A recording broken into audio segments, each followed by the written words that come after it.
Listo. Me dicen que hagamos un resumen de todo. Uy, siempre está denso ese resumen de todo, pero bueno, vamos a tratar de concretar los aspectos más importantes. Porque bueno, acá me parece que lo más importante pues no es avanzar, sino que de pronto vaya quedando claro, digamos, el tema de los conceptos, ¿no?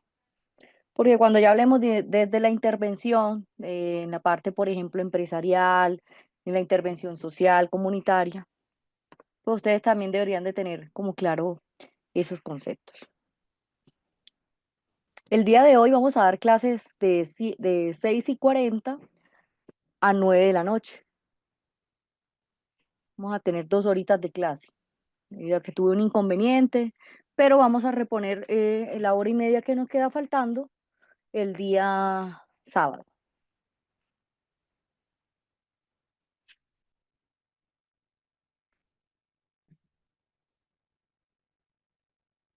Vale, discúlpeme por los inconvenientes, pero la verdad es que el tráfico está bastante pesado estos días.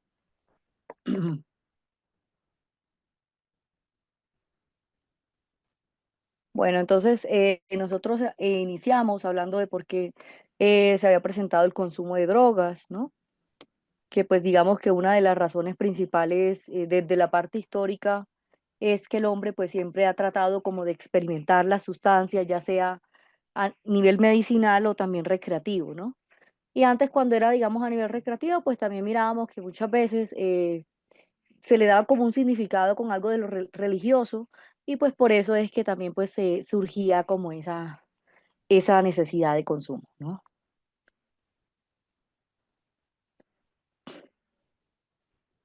Listo.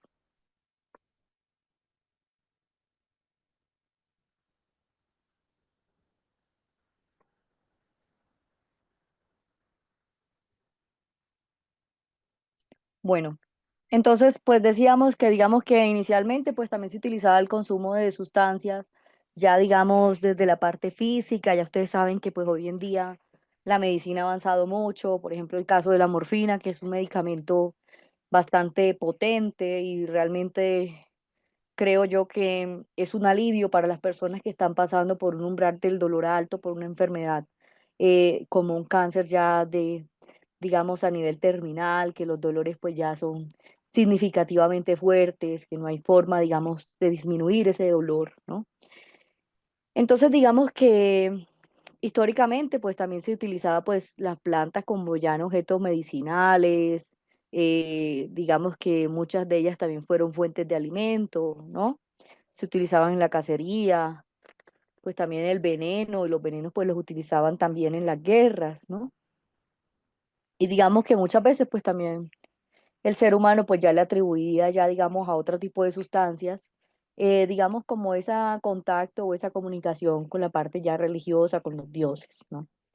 Eh, Creo que de esos derivados y de esos descubrimientos pues encontraron la morfina, que es un concentrado de la amapola, que pues como ya les decía, pues yo creo que esto es como lo más destacado frente a las sustancias y más que todo ya a nivel paliativo, ¿no? También el alcohol, que no solamente el alcohol es recreativo, sino que el alcohol pues también ha generado, digamos, un impacto en la salud, por ejemplo, el tema de la parte antiséptica, ¿no? Y pues obviamente también hoy en día vemos pues concentraciones de alcohol ya a nivel recreativo pues de todos los porcentajes y digamos que también pues dependen del tipo de destilación que tenga, ¿no? Entonces hablábamos de la Organización Mundial de la Salud que define farmacodependencia como ese estado psíquico y físico que tiene que ver mucho con la interacción de un organismo vivo o fármaco, ¿no? Que es caracterizado por la modificación del comportamiento y por las reacciones que comprenden frente a un impulso en el cual, pues, digamos, la persona lo consume ese fármaco de forma continua o periódica, ¿no? Y que muchas veces, pues, ese fin tiene que tener una experimentación, ya sea psíquica, y pues también, obviamente, lo que produce que evite, digamos, ese malestar, ¿no? Producido por los efectos, digamos, de dejar de consumir la sustancia o, digamos, de disminuirla. Entonces, de acá se desprende otro concepto importante que es la droga o fármaco, y es que hablamos es que toda sustancia de droga se conoce como toda sustancia que es introducida en el organismo vivo y que pues obviamente puede modificar una o más de sus funciones, ¿no? Cuando hablamos de abuso, es cuando hablamos de ese consumo de las drogas de manera excesiva, persistente, esporádica. Digamos que muchas veces ese abuso pues no tiene una relación médica, por eso es que hablábamos de abuso de sustancia, porque ya el consumo digamos que es de manera esporádica, es de manera en que la persona misma se prescribe el consumo de esa sustancia y pues que obviamente no tiene ninguna intervención, ya sea médica, ya sea farmacológica, ¿no? No está, digamos, ese consumo de esa sustancia no tiene ningún objeto ya como una parte médica. Ahora hablemos que la clasificación pues de las drogas pues también depende de cuanto a los fármacos, ¿no? Que muchas veces pues hay que tener en cuenta, digamos, que los fármacos o la farmacodependencia pues también depende, digamos, desde la clasificación de los fármacos y pues en esto también hablábamos de los efectos, por ejemplo, que tienen que ver con el sistema nervioso central, ¿no? Como ya sabemos, pues hay tipos de drogas que aceleran la actividad del sistema nervioso que le llamamos estimulantes, ¿no? Y también hay otros que pueden llegar a retardar o a deprimir esa actividad, que son los que llamamos los depresores, ¿no? Esto es como lo más importante. Digamos que en el primer tipo vemos que son los experimentadores, los que tienen que ver, digamos, frente a una persona cuando llega a consumir una droga por simple curiosidad y digamos que esto depende de la experiencia de la persona, ¿no? Que muchas veces pues esto puede llegar a ser atractivo frente al consumo. Y en el segundo tipo pues ya hablamos de los usuarios sociales o ocasionales, ¿no? Que son los que digamos que tienen un consumo de drogas más o menos cuando están en un grupo social. Acá es importante que entiendan que digamos que de estos grupos sociales pues también tienen que unos valores establecidos, ¿no? Que tienen que ver mucho con los conflictos en los que puede estar pasando la persona o por el grupo social. Por eso llamaremos que este tipo de consumo pues se debe, digamos, a este tema social, ¿no? Cuando hablamos del tercer tipo, pues también hablamos, digamos, de todos los farmacodependientes funcionales, ¿no? Que son aquellos usuarios que necesitan tomar drogas para funcionar en sociedad, ¿no? Muchas veces se trata de las personas que han creado pues una dependencia frente a la droga y que muchas veces pues no pueden realizar ninguna actividad si no la consumen, ¿no? Que acá también hay que tener en cuenta que muchas veces pues hay que tener en cuenta también la dependencia y cómo pues esto también sigue funcionando en la sociedad. En el cuarto tipo ya hablamos de los fármacodependientes disfuncionales, que son las personas que han dejado de funcionar en la sociedad y pues acá se debe también al alto consumo de las drogas y que digamos es cuando la persona ya toda su vida gira en frente al consumo de las drogas, ¿no? Que muchas veces vemos que esta persona pues digamos que puede tener ya sea una actividad o un grupo de personas que muchas veces puede ser interesante, ¿no? Que es lo que puede conllevar pues a que estas personas pues se vayan alejando poco a poco de la sociedad, donde todo su grupo social pues está relacionado con las drogas. Hablábamos de los factores por los cuales se presenta el consumo, pues ya hablábamos de los factores individuales o psicológicos. Aquí esta pregunta me la habían hecho la clase pasada y esto lo habíamos visto en las primeras clases. Los factores individuales o psicológicos es cuando la persona tiene una ansiedad, un vacío existencial, una depresión, cualquier situación, digamos, a nivel personal, psicológica, que lo conlleva a recurrir a las drogas, ¿no? Dentro de los factores familiares vemos que son cuando es las familias desestructuradas, problemáticas, familias en las cuales pues hay conflictos, no hay comunicación, hay un apoyo, digamos, familiar, una falta de comunicación, ¿no? Que es lo que puede contribuir pues ya al abuso de sustancias. Dentro de los factores sociales vemos también el malestar generalizado, ¿no? Entre los jóvenes, el aburrimiento, la influencia de los grupos de los amigos, cómo esto pueden ser los factores que incitan al consumo, también factores como el desempleo, ¿no? El urbanismo organizado, la presión social que también influyen en el comportamiento. Digamos que ya sabemos que el desempleo, la presión social, pues también genera una situación, digamos, social marcada que influye obviamente en el consumo de sustancias. También muchas veces hablamos que en las sociedades pues hay, digamos, un hábito, ¿no? De crear necesidades frente al producto nuevo, necesidades artificiales que incitan al consumo desmedido. Les voy a dar un ejemplo, yo creo que este ejemplo todos lo hemos visto. No sé si todos recuerdan cuando recién salieron los cigarrillos electrónicos, que digamos estos cigarrillos electrónicos surgieron por una necesidad que era disminuir el consumo del cigarrillo. Incluso hay un documental en Netflix que creo que de pronto si algunas de ustedes los han visto, se los recomiendo que lo vean, hablan de la necesidad por la cual se crea los vaporizadores, los vapes, ¿no? Que es para que la persona pues disminuyera las cantidades de concentración de nicotina en el cuerpo, disminuyera el tiempo de consumo del cigarrillo, ¿no? Por medio de unas vapeadas. Pero pues crearon algo muy grave y es que hoy en día vemos que las personas que consumen cigarrillos electrónicos fuman el doble que una persona que fuma cigarrillo, porque lo puede hacer en cualquier momento, en cualquier lugar, desde cualquier hora del día, porque vemos que no molesta a las personas, porque vemos que también las personas no tienen control, digamos, para abstenerse a fumar, ya no tienen que prender el cigarrillo, ya está prendido, ¿no? Entonces, digamos que frente al uso, obviamente el cigarrillo electrónico va a ser peor frente al uso, ¿no? Porque que incluso que lo que estaba pasando en la Organización Mundial de la Salud y lo que habían encontrado, pues, todas estas estadísticas que habían, digamos, determinado el tema del consumo del tabaco, el consumo del tabaco estaba disminuyendo significativamente. Pero cuando crean estos vaporizadores, estos vapes, hay personas en las cuales nunca consumieron cigarrillo, pero que se volvieron usuarios del consumo de cigarrillo. ¿Cómo incluyeron a esa población que no tenía una adicción al consumo de vaporizadores o de vapes, ¿no? Que nunca habían fumado y que digamos que a partir de el experimentar o de ver a los compañeros, a los amigos, que todos fumaban en reuniones sociales en cualquier momento, las publicidades que se le ha dado a esto también, pues vemos cómo se creó un hábito, ¿no? Un hábito también artificial y que obviamente ha incitado a un consumo desmedido y un consumo que aún no se ha encontrado todos los riesgos eh, que genera, digamos, el exceso de fumar este tipo de sustancias artificiales, ¿no? Porque digamos que el cigarrillo sí tiene alquitrán, tiene muchos problemas artificiales el consumo, pero pues obviamente creo que el vape tiene más, ¿no? Tiene una cantidad de olores, de sabores, ¿no? Incluso más artificiales que el cigarrillo. No estoy justificando ninguno de los dos, ¿no? Solo quiero explicarles cómo la publicidad y el hábito de este nuevo producto pues creó una necesidad tan grande en la sociedad, no solamente de las personas que ya fumaban habitualmente, sino de las personas que nunca habían fumado, ¿no?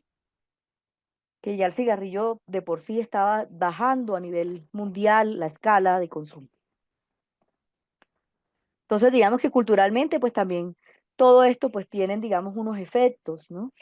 Que muchas veces hablamos de cómo también estos efectos pues tienen que ver frente a los bloqueos, ¿no? Que muchas veces pues estos efectos también dependen de la juventud o digamos de todas las personas pues que también pueden causar, digamos, que la juventud pues tenga un consumo y que también este consumo pues está influenciado pues también en actividades recreativas, ¿no? Digamos que, por ejemplo, frente al consumo de cigarrillo y de nicotina, pues podemos decir que esto no tiene ningún objeto medicinal, ¿no? Que simplemente es algo, una droga, una adicción recreativa, ¿no? Y de hecho, una de las adicciones más altas, porque pues yo no conozco ningún fumador que diga yo me fumo uno solo al día, o yo me fumo uno solo el fin de semana. Mínimo, se fuman una caja en una semana, mínimo.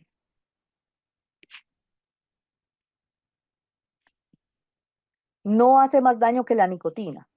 Hace más daño el uso y la frecuencia del uso, ¿no? ¿Qué es lo que hace más daño? Pues obviamente el problema no es fumarse un cigarrillo. Yo creo que el problema de fumarse el cigarrillo es fumar los 5, 6, 7 cigarrillos que la persona se fuma al día para sentirse bien, ¿no? Y todos los días. Ese es el problema. El problema no es fumar un cigarrillo, sino fumar toda la cantidad que fuman, ¿no?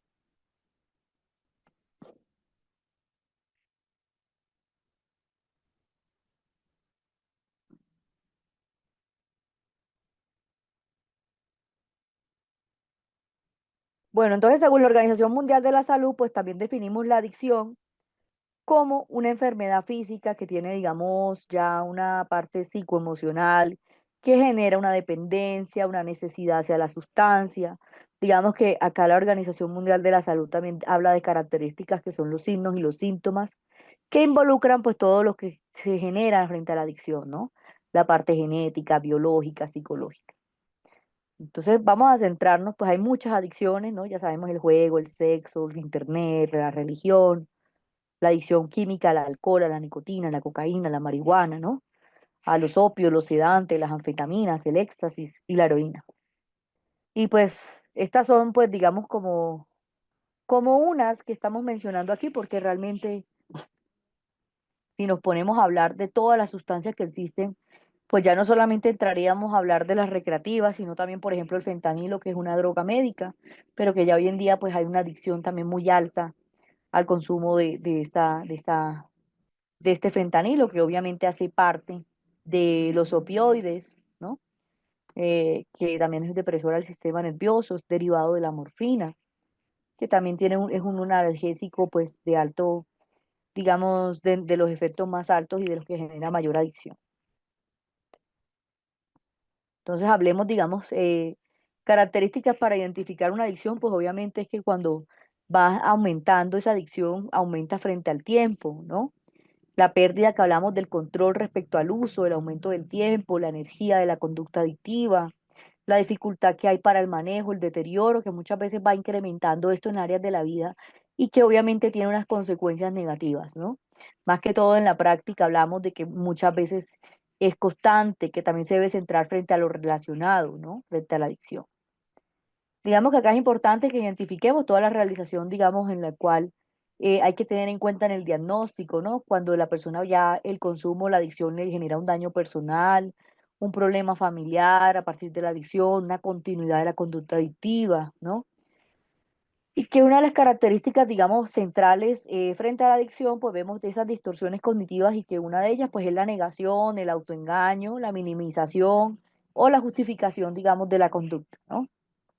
No conocemos pues ninguna persona que tenga un problema a una adicción que sí se refiera o diga o manifieste que sí tiene un problema con el alcohol, con las drogas, con las sustancias. Ahí todo está claro, ¿cierto?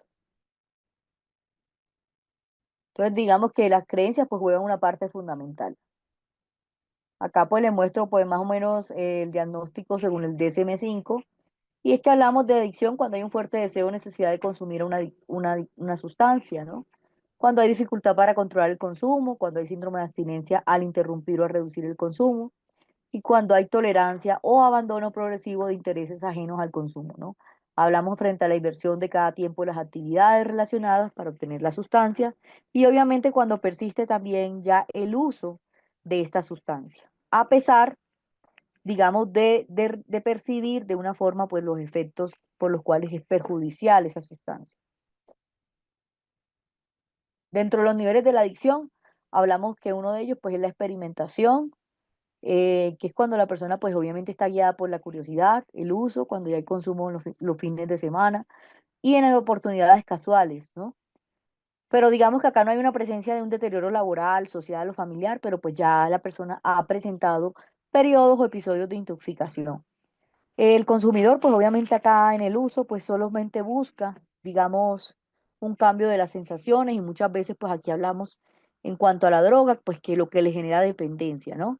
Tanto física como psíquica o progresivamente, hablamos de muchas veces, pues ya la caída, pues frente al abuso, muchas veces es fácil. Cuando hablamos de abuso, pues muchas veces cuando ya la persona pues consume los en semanas, ¿no? Pero también con episodios de intoxicación y pues obviamente casi todas las semanas hay consumo, cuando ya hay guayabos, hay resacas, lagunas mentales, ¿no? Que muchas veces pues esa droga va generando un cambio progresivamente en la vida de la persona, un deterioro ya académico, laboral, un deterioro también social o familiar, ¿no? También hablamos que pues ya adicciones cuando ya la persona pues hay rupturas de las relaciones, del trabajo y que obviamente solo la persona pues está pensando en buscar la droga y consumir, ¿no? Que ya hay síndrome de abstinencia si la persona pues llega a momentos o periodos en los cuales disminuye su consumo.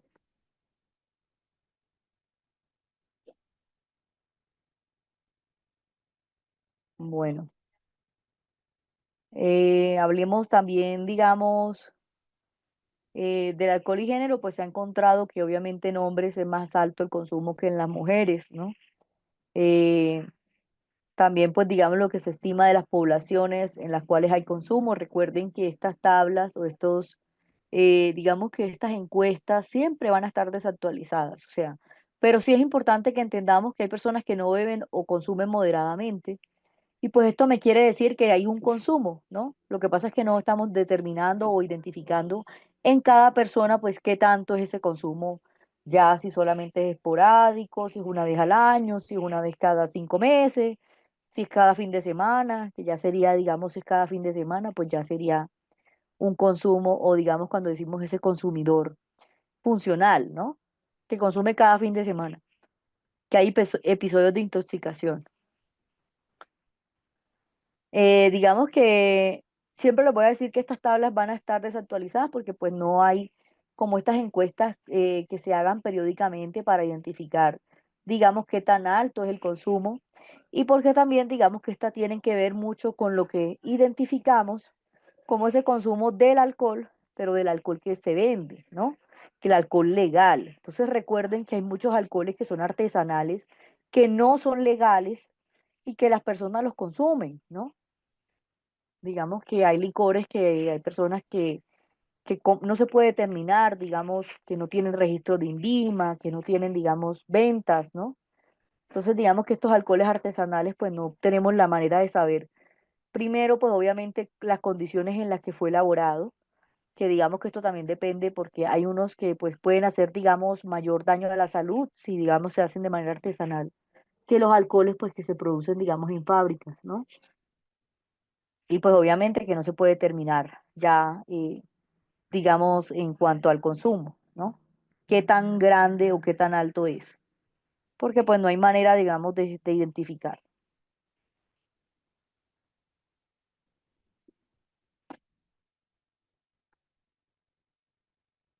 La neurociencia, como yo les estaba hablando, pues obviamente hay varios sistemas implicados frente al consumo de las sustancias, ¿no? Y que en la neurociencia, pues ya vemos que los que están implicados más que todo frente al consumo, pues son, digamos, algunos circuitos, ¿no? Como el circuito de recompensa, como el circuito de las emociones, que obviamente pues ya genera, digamos, una serie de respuestas, ¿no? Adaptativas. Hablamos, por ejemplo, el tema de la ira, por ejemplo, el amor, el enojo, el placer, ¿no? Cómo estas emociones pues ponen, digamos, en juego a la corteza cerebral y, digamos, muchas veces nosotros hemos notado que cuando la persona pues está triste, tiene una ruptura amorosa, tiene un problema, pues lo primero que va a pasar es que va a haber un consumo de sustancias. ¿Hasta acá me pueden escuchar bien?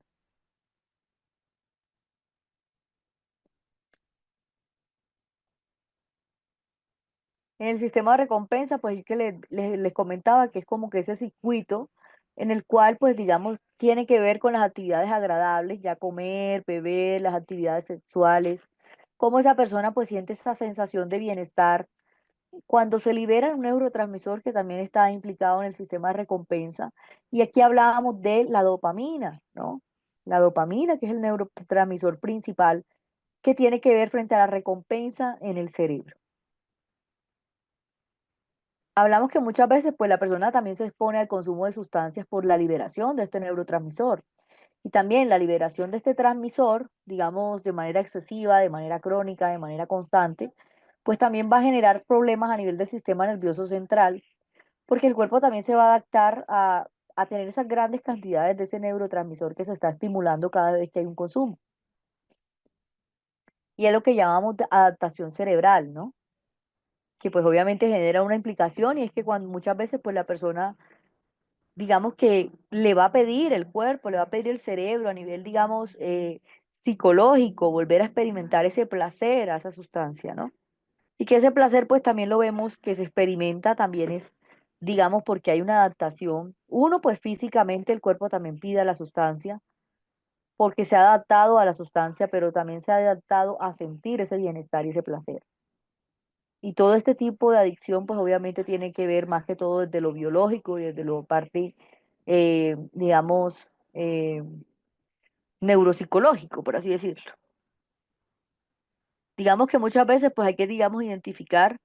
pues obviamente estas, digamos, altas liberaciones de esta dopamina, ¿no? Que muchas veces pues también acá es lo que genera, digamos, que la persona recaiga. Y por eso es que decíamos que no, más difícil es, digamos, trabajar la dependencia psicológica a la sustancia que la dependencia física, ¿no? Porque la dependencia física, digamos que ya se ha trabajado en un año cuando la persona ha dejado el consumo, pero la persona vuelve a consumir por solamente la sensación de lo que le produce esa sustancia, ¿no? Y pues obviamente esa sensación, ¿quién me está diciendo, quién me está recordando todo el tiempo esa sensación? Pues el cerebro, ¿no? El cerebro me está recordando que si me como un chocolate me voy a sentir súper bien, ¿no? Voy a disfrutar. El cerebro es el que me pide esa sustancia, no el cuerpo. Entonces, digamos que acá por eso es importante abordar todo el tema, digamos, de las adicciones, ¿no? Para que entendamos también lo que genera dificultad y es el control de las emociones, que muchas veces pues el cerebro pues es víctima del aprendizaje que nosotros le damos, ¿no? Si nosotros acostumbramos al cerebro pues a estimularse, pues va a pedir estímulo, va a pedir más la sustancia, ¿no? Obviamente que a partir del uso de la sustancia, del consumo de la sustancia, pues voy a generar tolerancia a esa sustancia y por eso es que el cuerpo me va a pedir mayor cantidad de sustancia. Y por eso cuando le disminuye la sustancia, pues también va a generar un efecto físico. ¿Por qué? Porque digamos que he reducido el consumo y he reducido también las cantidades que consumía, ¿no? Hay trastornos que son relacionados frente al consumo de sustancias y frente a las adicciones, y digamos que dentro de estos, pues digamos, se divide más que todo en los que tienen que ver con el consumo de sustancias o los trastornos inducidos a las sustancias, pero también los que tienen que ver más que todo con, los que son inducidos por la sustancia, ¿no? Digamos que en el consumo, pues obviamente la intoxicación, la abstinencia, los trastornos mentales, cuando son inducidos por sustancias, ¿no? Y cuando hablamos de trastornos adictivos, ¿no? Que muchas veces, pues estos trastornos pueden generar adicciones, ¿no? A sustancias como por ejemplo la depresión, los trastornos del sueño, ¿no?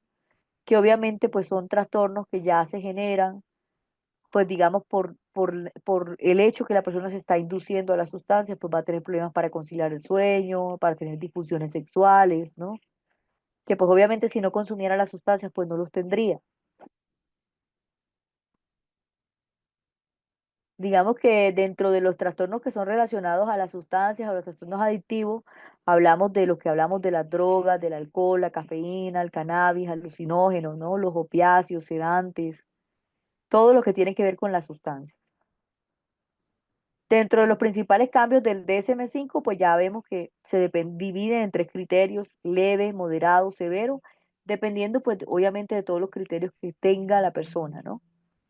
Que digamos su consumo pues tenga.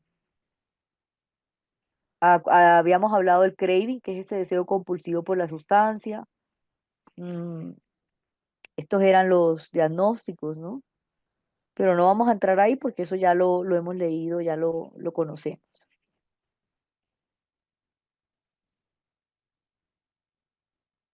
Acá hablábamos de la dopamina, del circuito de recompensa. Acá se lo muestro en el cerebro, pues para que vean cuál es ese circuito de recompensa, que es como yo recompenso al cerebro cuando hago alguna actividad placentera y pues obviamente voy a estimular esa parte, ¿no?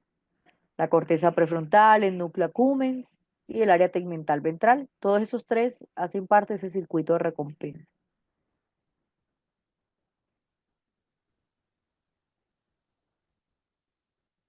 Bueno, ya hablábamos de las vías de administración, digamos que eso depende del tipo de drogas, ¿no? Oral, cuando es ingerida, pulmonar, cuando es inhalada, nasal, cuando es esnifada, ¿no? A través de la nariz, rectal o genital, pues cuando la persona se introduce en la mucosa genital o rectal, pues la sustancia. Parental, obviamente, es cuando la persona digamos, se inyecta, ¿no? La droga. También hablamos de las drogas alucinógenas, que son las que obviamente alteran el estado de conciencia o distorsionan la realidad, ¿no? Muchas veces hablamos de las alucinógenas como la intensidad, el tono, la forma, que pueden evocar imágenes sensoriales, muchas veces sin entrada sensorial, ¿no? Y también que esto depende de las representaciones que son características, ¿no? Dentro de esto veíamos el ácido lisérgico, el LSD y el cannabis. Vemos también la marihuana, pues obviamente que es una Ya habíamos hablado de la marihuana, de los efectos, los ojos rojos, las alteraciones en el equilibrio, la relajación, cambios en la percepción, hipotermia, distorsiones sensoriales. Efectos crónicos, pues vemos problemas respiratorios, hormonales, de memoria, de atención, de concentración, flashback, cáncer o psicosis. La cocaína, pues ya hablábamos que esta es un estimulante del sistema nervioso, se deriva de la coca, ¿no? Conocen como perico, crack, digamos que todos estos son, digamos, los derivados de la cocaína. Los efectos, pues son pupilas dilatadas, palidez, inquietud motora, taquicardia, efusividad, movimientos estereotipados, paranoia, pérdida del sueño o anorexia. Y dentro de los efectos crónicos, pues hablábamos de la ruptura del tabique nasal, problemas pulmonares, pérdida de peso, infartos, miocardios cerebrales, irritabilidad, psicosis, exóticas y depresión.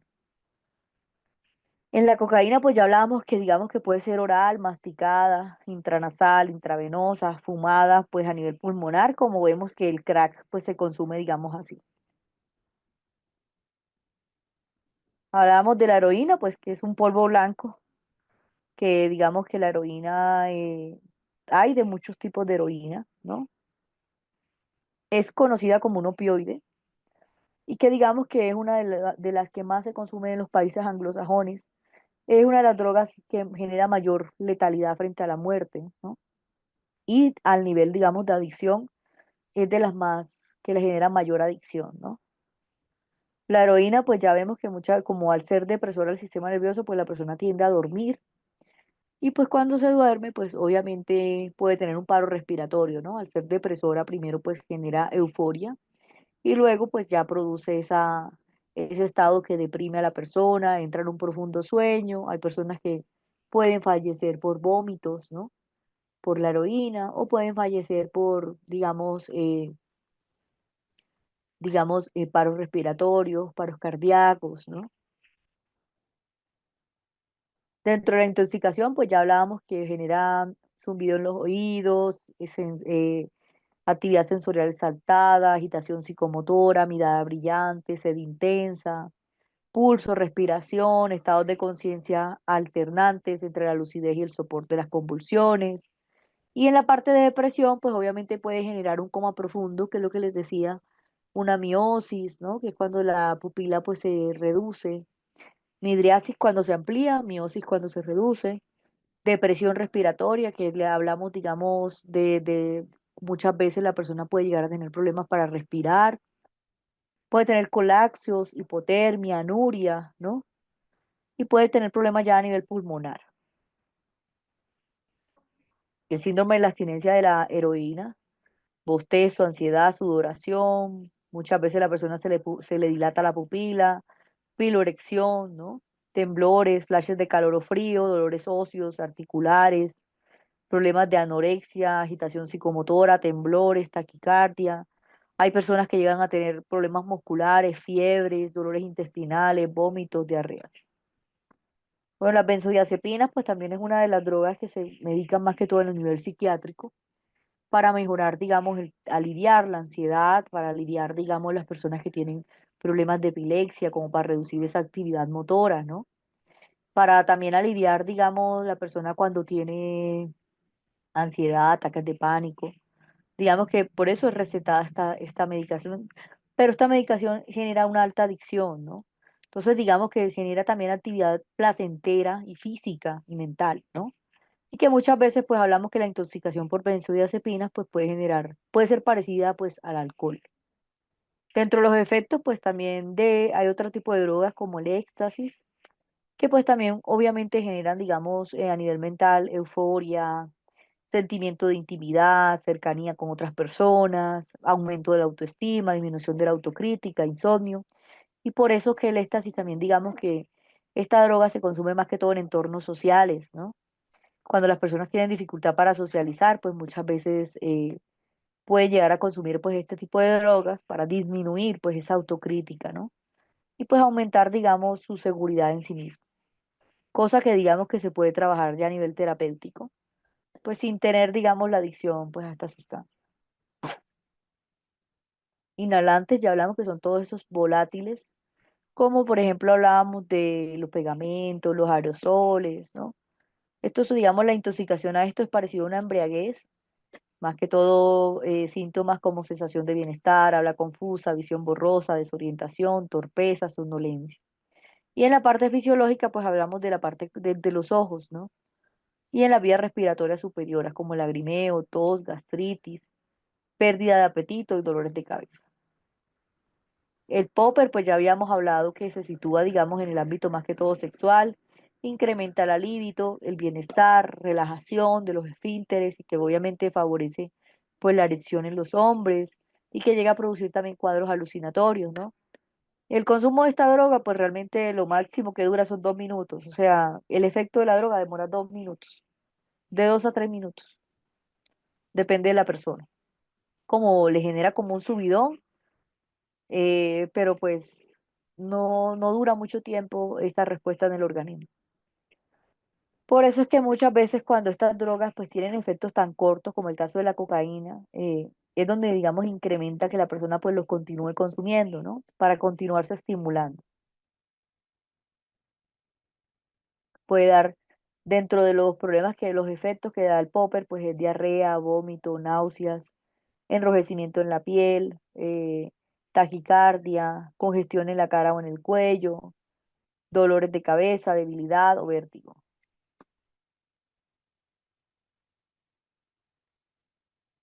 Hablemos del cocodril, es la desomorfina, que este ya fue el último que hablamos. Ya el cigarrillo electrónico hablamos. En la desomorfina, pues el cocodril es la que le dicen la droga zombie, que es un derivado de la heroína, ¿no? Que también es más, genera, digamos, mayor toxicidad y pues tiene un efecto analgésico de 5 a 10 veces mayor que la morfina, ¿no? Es una droga que se utiliza más que todo en el Reino Unido. Y listo. Entonces, hasta ahí habíamos quedado en el primer tema, ¿no? Ahora vamos a hablar del segundo tema. ¿Tienen alguna pregunta hasta el momento? ¿Tienen alguna duda? ¿Todo está claro? Bueno,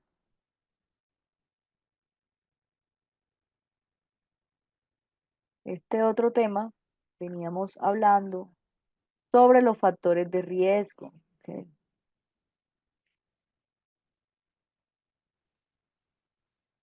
Bueno, los factores de riesgo del consumo, pues ya habíamos hablado que digamos que también el consumo por parte de los padres, ¿no? Baja supervisión familiar, baja disciplina familiar, conflictos familiares, ¿no? Estos serían los factores de riesgo por lo cual una persona pues llega a consumir. Cuando hablamos también de conflictos familiares, historias familiares, actitudes en los padres, digamos, hacia conductas antisociales o actitudes de los padres parentales favorables al consumo de sustancias, bajas expectativas de los niños o por ejemplo, en casos pues de éxito, ¿no? O cuando hay abuso o traumas psicológicos. Dentro de los factores de riesgo, pues a nivel comunitario, ya hablamos de la deprivación económica, de la deprivación social, la desorganización, cambios o movilidades de lugares, las creencias, normas o leyes de la comunidad, que son favorables al consumo de las sustancias y que también, pues obviamente, dentro a nivel, digamos, comunitario, pues cuando hablamos de la disponibilidad o accesibilidad de las drogas, ¿no? Cuando existe también la baja percepción social, digamos, de la sustancia. Dentro de los factores de riesgo de los pares o las escuelas, pues vemos cuando hay actitudes favorables de los compañeros hacia el consumo de drogas, compañeros consumidores, conductas antisociales, delincuencia temprana, rechazo por parte de los iguales. Muchas veces, pues esto también puede favorecer el consumo, pues para la persona sentirse aceptada en ese grupo social. Y en las escuelas, pues también hablamos que es cuando hay, pues obviamente en la parte escolar, bajo rendimiento académico, bajo apego a las escuelas, frente al tipo tamaño de la escuela grande, conductas antisociales ya a nivel escolar. Dentro de los factores de riesgo, pues ya a nivel individual, pues ya habíamos hablado de los biológicos, psicológicos o conductuales y lo que tiene que ver con la personalidad. Por ejemplo, timidez, por ejemplo, personas que son extrovertidas, ¿no? Que de pronto ahí llegan a consumir drogas como para manejar esa alta, digamos, actividad cerebral.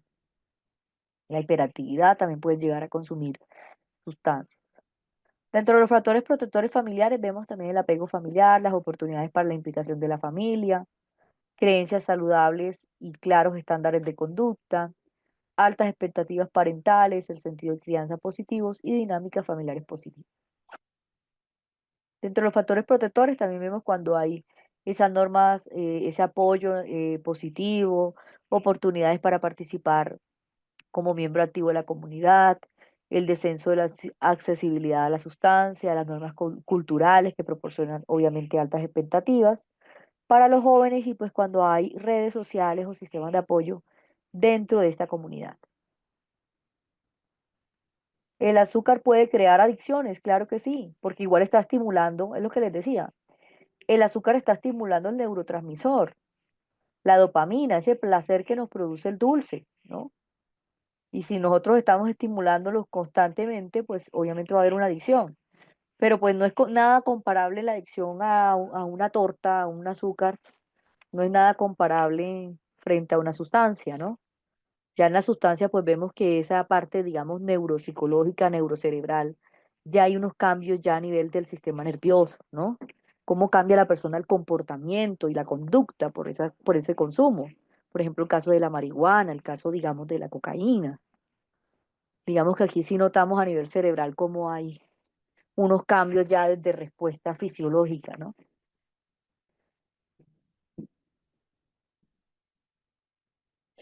Obviamente que todo en exceso es malo, ¿no? Ya sabemos que obviamente si estar consumiendo o exponiéndonos a grandes cantidades de azúcar, pues nos puede conllevar a tener un problema también frente al azúcar, ¿no? Bueno, también cuando hablamos de los factores protectores de los pares, obviamente es cuando hay amigos o amistades no consumidoras, cuando las personas, pues, o las sociedades están implicados en actividades sociales, ¿no? Organizadas por las escuelas recreativas, de ayudas religiosas. Y digamos que aquí muchas veces hablamos desde la resistencia, en la presión, digamos, desde los iguales. Especialmente, pues, la parte negativa que hay. Y que muchas veces hay personas que no son influenciables y pues digamos que ese también es un factor protector.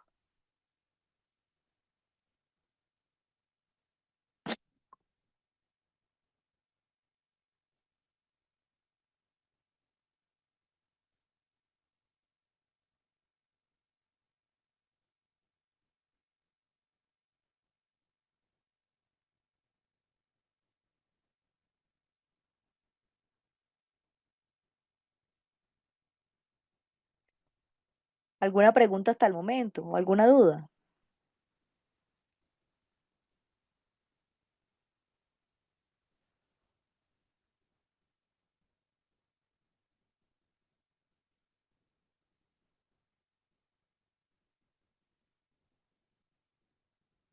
Dentro de los factores de de las partes de las escuelas, pues obviamente cuando hay escuelas de alta calidad, cuando vemos que esas escuelas generan esos reconocimientos pues por la educación, cuando hay creencias saludables, cuando hay cuidados por parte de los profesores, cuando hay un clima institucional positivo, ¿no?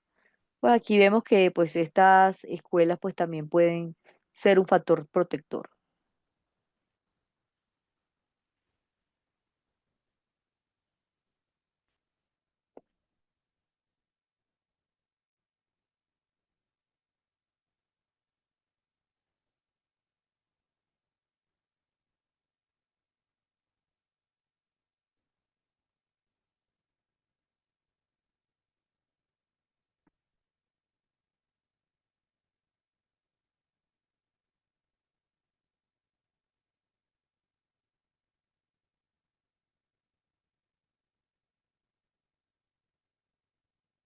Buena pregunta la que me hace Gloria.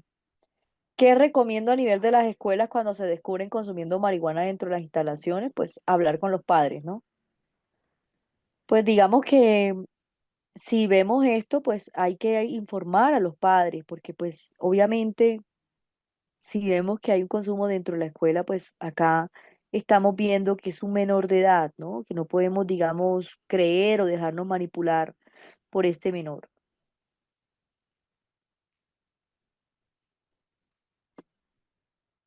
También a nivel escolar, pues todo lo que se derive ya en la parte de las EPS, no podemos callar esto, ¿no? pues muchas veces pueden llegar consumiendo marihuana, pero pues obviamente no se quedan ahí, empiezan a experimentar otro tipo de sustancias.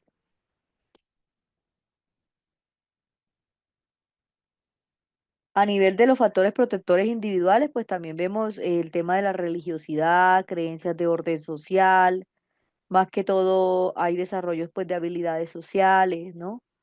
Eh, digamos, las habilidades para adaptarse a las circunstancias cambiantes.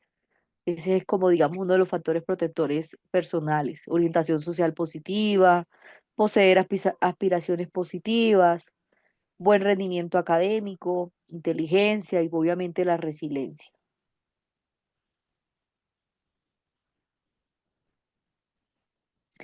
Hablamos de patologías duales, como les decía, pues obviamente es cuando hay dos tipos de trastornos. Ya sabemos que el trastorno de consumo de sustancias se conoce como un tipo de patología y pues el otro sería el otro trastorno que tenga la persona, ¿no? A la vez del consumo.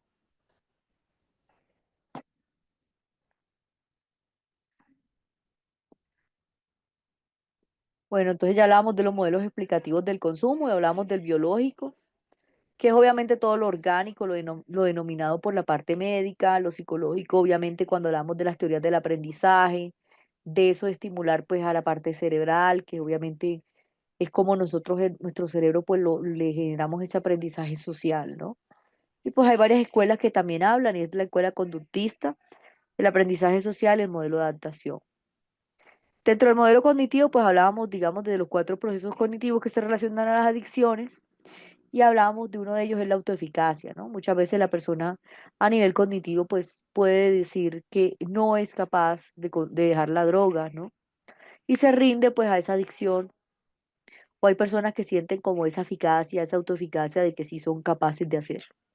Expectativa de resultados es cuando la persona antes de consumir drogas consume bajo una expectativa, ¿no?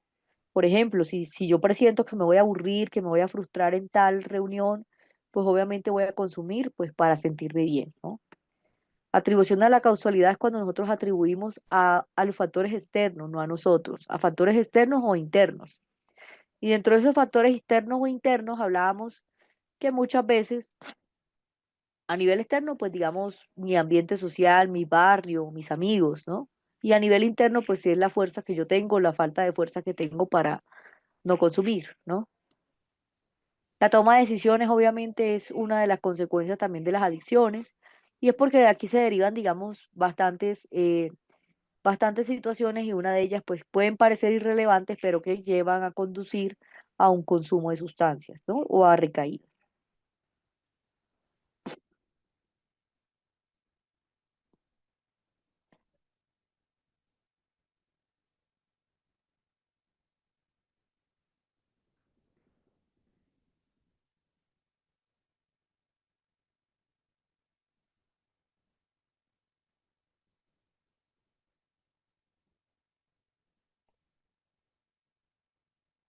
Bueno, dentro del papel de las creencias ya hablábamos de la terapia cognitiva de las adicciones y es que muchas veces juegan un papel fundamental en esa situación social, ¿no? Es cuando hablamos que detonan creencias, como por ejemplo unos tragos me hacen más sociables, ¿no? Esas creencias de que yo no puedo tolerar estos ambientes sociales, que yo necesito consumir este alcohol para sentirme bien, ¿no? Que no soy capaz de aguantar esta situación y por eso pues esto es lo que me conlleva al consumo. Papel de las creencias también hablamos cuando hay personas, por ejemplo, que pueden llegar a tener síntomas de ansiedades, ¿no? Evitativos, ¿no? Que muchas veces las personas consideran que no son capaces de estar en una situación, que se sienten atrapados, que es lo que genera pues sentimientos de rabia, tristeza, ansiedad, ¿no? Entonces en las creencias yo acá les puse un ejemplo de Juan, ¿no? Que es cuando él dice que, por ejemplo, él consume alcohol porque él dice que es muy aburrido, que no es capaz de estar en esa situación, que se siente atrapado, que le genera sentimientos de tristeza, que si toma un poco pues va a ser más divertido, qué pensarán de mí, ¿no?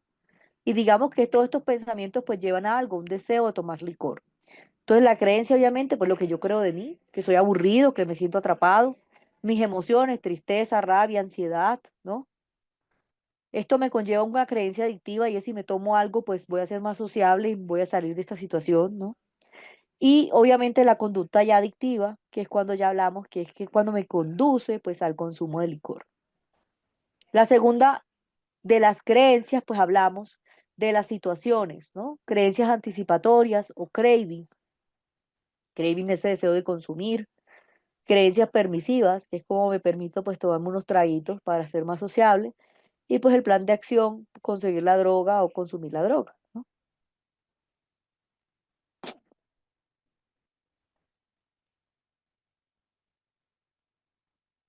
¿Cómo saber si tienen un grado de adicción? Pues digamos que en las escuelas, pues yo creo que acá lo importante es informar a los padres, ¿no? Para determinar si la persona tiene el tipo de adicción, pues tendrían que saber, tendría que decirle a esa persona cada cuánto hay ese consumo, ¿no? ¿Qué tan frecuente es? Si es todos los días, si es a todas horas, cuántas veces al día, cuántos gramos, ¿no? En el caso de la marihuana.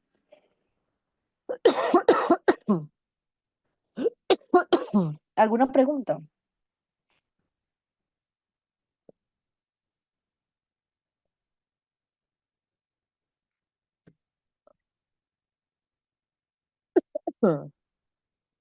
Bueno, en el modelo conductual hablamos del consumo de, obviamente que es un hábito que es aprendido, que puede ser analizado, modificado como otros hábitos comportamentales, ¿no? Y se entiende, digamos, como el resultado de una combinación o producto interactivo, ¿no? Respecto a ciertos factores, que obviamente incluye. Eh, Hablamos del modelo conductual, es decir, todas las características biológicas que se presentan frente al consumo, ¿no? Por ejemplo, ese sentido, pues, de haber esa persona dispuestos o reforzadores, ¿no? Frente al efecto de las sustancias.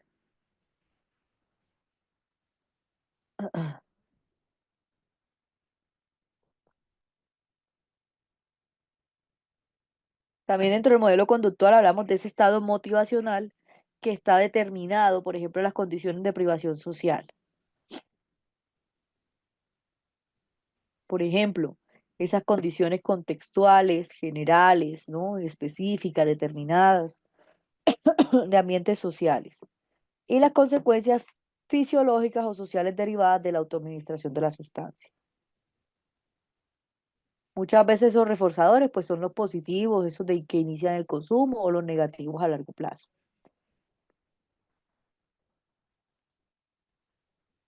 Entonces hablábamos de las etapas del consumo. Recuerden que hablábamos de la precontemplación, que es cuando la persona pues no tiene ninguna razón para dejar de consumir y que simplemente pues más se da cuenta que le produce el bienestar, el placer, la sustancia, que dejar de consumirla, ¿no? En la contemplación pues hay una ambivalencia frente a las mismas razones que hay por consumir y las mismas razones que hay por dejar de consumir. Preparación es ya la acción que hay. eh,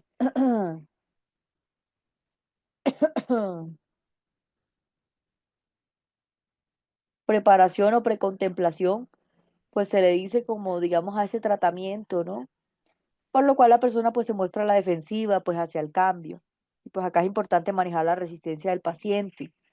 Por eso siempre hablábamos de esa entrevista motivacional para trabajar la resistencia. Recuerden que si nosotros tratamos de forzar a alguien a dejar el consumo, si lo juzgamos, si lo señalamos, pues lo que estamos generando obviamente es que se justifique su consumo, ¿no?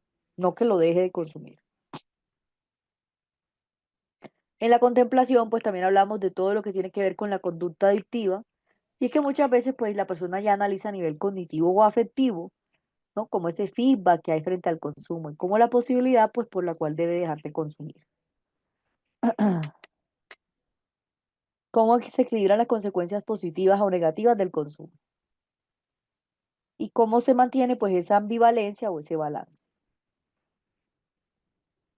En la contemplación ya hablábamos del tema de los drogodependientes y en esta etapa, pues, cuando se caracterizan por la necesidad de hablar sobre un problema, ¿no? Como tratando de comprender cuáles son, digamos, la adicción, las causas, las consecuencias. Ya en la contemplación ya la persona puede, digamos, identificar los problemas por los cuales se genera el consumo en esta persona, ¿no? Muchas veces puede decir, no, sí, yo la verdad es que he consumido cuando he tenido un problema en mi casa, o sea, ya relaciona como todas estas circunstancias.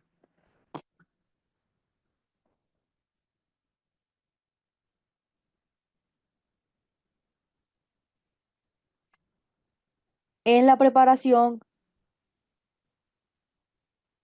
hablamos de que muchas veces es cuando esa persona, ese drogodependiente, toma la decisión, la intención, que realiza los pequeños cambios de la conducta adictiva. Cuando decimos que muchas veces pues manifestamos digamos, ese deseo de dejar de consumir, es cuando esa persona ya disminuye la cantidad o manifiesta un propósito, pero ya frente a la acción, ¿no? Empieza a dejar de consumir la sustancia, ya empieza, digamos, a tener cambios respecto a cómo se siente y al estilo de vida. Y en la acción, pues ya hablamos que cuando hay cambios importantes, ¿no? Que es cuando ya la persona pues deja totalmente el consumo de la droga. Y que muchas veces pues estos condicionantes pueden afectar la conducta de consumo.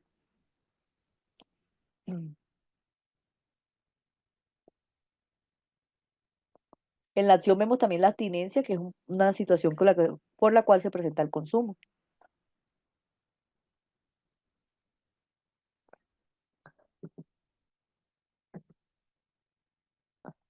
Ah. Y hablamos del mantenimiento, que es una de las etapas pues más difíciles, que es cuando ya la persona logra consolidar los logros por los cuales ha dejado el consumo y obviamente prevenir las recaídas. En el mantenimiento hablamos de ese estadio de mantenimiento, ¿no? De ese inicio de cambio. Como hablamos, digamos que una persona puede llegar a tener miedo, ¿no? A la recaída. Que muchas veces pues también estas circunstancias pues también dependen desde la búsqueda, desde la estructura y el estilo de vida.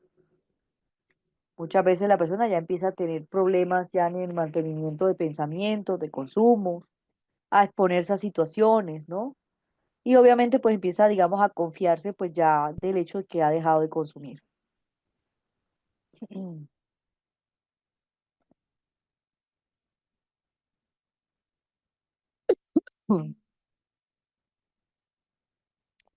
Dentro de las etapas de cambio hay que tener en cuenta también el papel del terapeuta y es que en la precontemplación pues ya sabemos que la persona no tiene ni siquiera la intención de dejar de consumir, ¿no? Pero entonces en la precontemplación hay que tener en cuenta, digamos, cómo aumentamos esa duda frente a la percepción que hay, ¿no? Por ejemplo, en el caso del paciente, pues los riesgos, los problemas que hay de la conducta actual. En la contemplación hablamos de la inclinación de la balanza y es cómo evocamos las razones para cambiar y los riesgos de no hacerlo, cómo aumentamos la autoeficacia para el cambio de la conducta actual. En la preparación es cómo ayudamos al paciente a determinar el mejor curso de la acción y aquí cómo hablamos de seguir pues este curso por un tiempo, ¿no? Ya en la acción es cómo ayudamos a dar pasos hacia el cambio, cómo ayudamos, digamos, a que la persona pues tome la decisión de dejar el consumo. En el mantenimiento, pues ya hablamos es cómo ayudamos a este paciente a identificar las estrategias para prevenir una recaída. Y en la recaída, pues hablamos de cómo ayudamos en este proceso a la contemplación, preparación y la acción. Pues obviamente si se presentó una recaída, pues obviamente volver a iniciar este proceso. Y que la persona pues no se desmotive por el hecho de haber recaído, sino que lo entienda o lo vea como un aprendizaje. Bueno, más que todo, hasta ahí veníamos hablando, hablamos de la entrevista motivacional, que es como nosotros pues a partir de la empatía generábamos vínculos, ¿no? Que es lo más importante para que una persona pues tenga ese enganche terapéutico. Digamos que a través del vínculo, a través, digamos, de esa forma como nosotros también no imponemos, sino que simplemente hacemos que el paciente reflexione y tome por ellos mismos pues la decisión de dejar el consumo.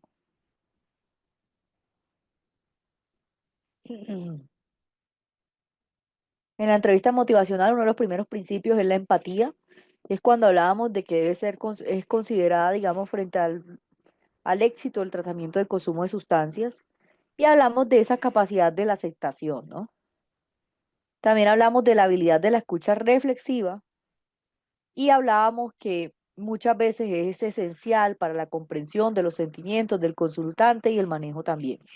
Y la ambivalencia del consultante, pues es normal, es el terapeuta como también debe demostrar la comprensión de la perspectiva del consultante. Cuando hablamos de etiquetamiento, pues es como nosotros también eliminamos esos rótulos diagnósticos que son innecesarios y contraproducentes.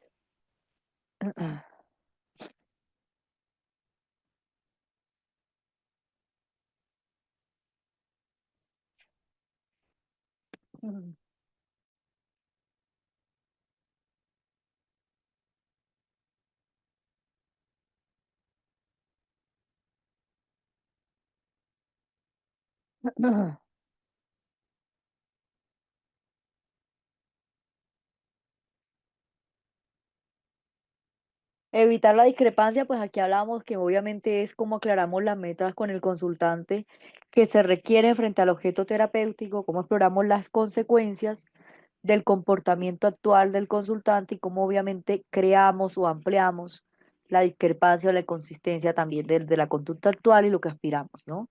Cómo hablamos desde esta parte del paciente y las razones para cambiar y para esto hablamos de que nos verbalice él también sus propias preocupaciones, ¿no? Cómo nosotros evitamos, obviamente, generar un conflicto, cómo nosotros, obviamente, desarrollamos también que sea consistente su comportamiento con lo que desea. En el principio 3 de evitar la discusión, pues hablamos también de cómo evitamos confrontaciones, pero simplemente este es del cambio de percepciones, ¿no? Obviamente no es que le aceptemos todo lo que diga el paciente, sino que logremos que él cambie su manera de sus percepciones que tiene frente al consumo. ¿Cómo evitamos la resistencia? ¿Cómo nosotros evitamos argumentar esta resistencia? ¿Cómo en el momento que surja la resistencia, pues nos detenemos y buscamos otra manera diferente de proceder? Porque digamos que si entramos a la confrontación directa, pues no vamos a lograr nada. Es como estimulamos una parte terapéutica sin imponerla, ¿no? Acá es importante que valoremos todas esas fuentes posibles de soluciones a los problemas. Y desde dar un giro a la resistencia, pues también hablamos que muchas veces no se discute, ¿no? Es como nosotros, obviamente, qué es lo que hay que hacer, es como nosotros también entendemos, ¿no? Acá no se trata de ganar o de perder, sino que el paciente, pues no es mi oponente, ¿no? Yo no lo voy a vencer. Acá, digamos que acá la ganancia es que él entre en un proceso terapéutico, que se sienta comprometido. Ahí es donde ganamos todos. Gana él y ganamos nosotros como terapeutas. Entonces, digamos que no necesitamos como decir, no, es que él tiene problemas con la adicción o etiquetémoslo, no. Ni él no gana ni pierde, ¿no? Acá ganamos todos es cuando queremos el bienestar de esta persona, cuando queremos lograr que hayan cambios positivos frente a su salud mental.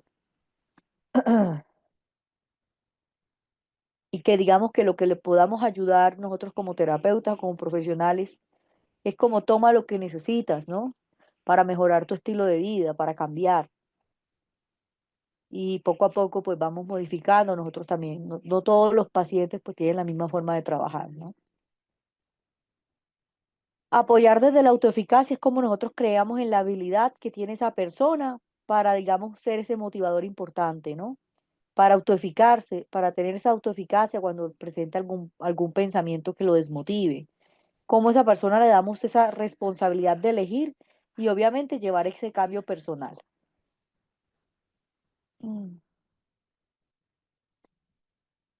Digamos que acá es como nosotros también damos un giro a la esperanza, digamos, desde la variedad de los tratamientos y desde lo que disponemos.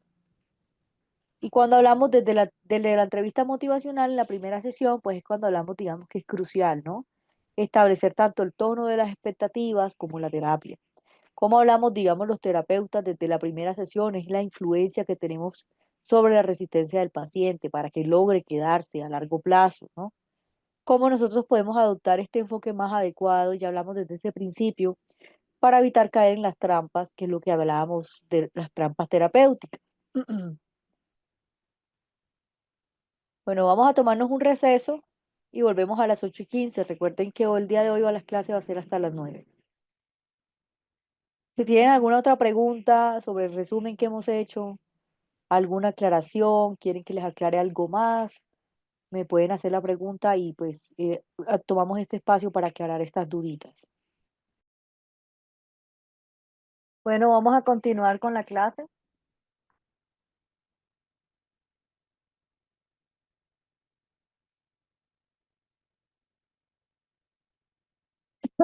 ¿Tienen alguna pregunta hasta el momento?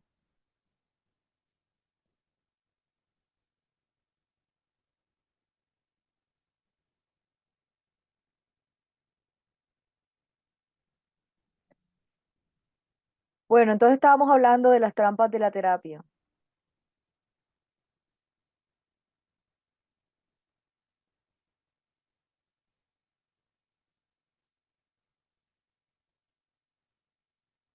Cuando hablábamos de las trampas de la terapia, pues obviamente una de ellas es, por ejemplo, cuando nosotros caemos en ese patrón de preguntas cerradas, ¿no? Y que, digamos, no permitimos al paciente que, digamos, pueda tener respuestas abiertas en las cuales podemos entender los estados emocionales, podemos entender, digamos, cuáles son las situaciones que él ha percibido, ¿no? Cómo él manifiesta, pues, sus emociones, cómo él también, digamos, puede, digamos, a responder ya de una manera que le brindemos la posibilidad de responder de manera amplia, ¿no? Sobre lo que le sucede o sobre los factores, digamos, entender como el malestar emocional. Otra trampa de la terapia, pues, es la confrontación de la negación. Y pues es una trampa porque muchas veces pues hay que evitar, ¿no? Confrontar pues a una persona. Y es frecuente pues caer en esto que aunque tengamos una buena intención, que sería cambiarle la perspectiva a la persona, pues digamos que no genera un proceso motivacional, no genera un proceso motivacional, ¿no? Confrontarlo, digamos, señalarlo, etiquetarlo, pues obviamente lo que va a generar es que se defienda, que normalice ciertas situaciones y obviamente pues no es una técnica adecuada para el diálogo. Ah. Otra de las trampas de la terapia, pues hablamos de la confrontación de la negación y como les decía, pues muchas veces cuando nosotros confrontamos pues lo que la persona está diciendo, cuando confrontamos la adicción, ¿no?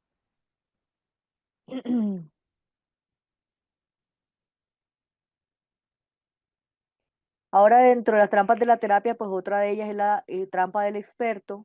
Y es que aunque nosotros, digamos, tengamos mucho conocimiento, muchos casos, pues podemos caer en estas trampas, ¿no? Que es creer que sabemos o que manejamos todas las situaciones, que conocemos todo lo que tiene que ver con el consumo.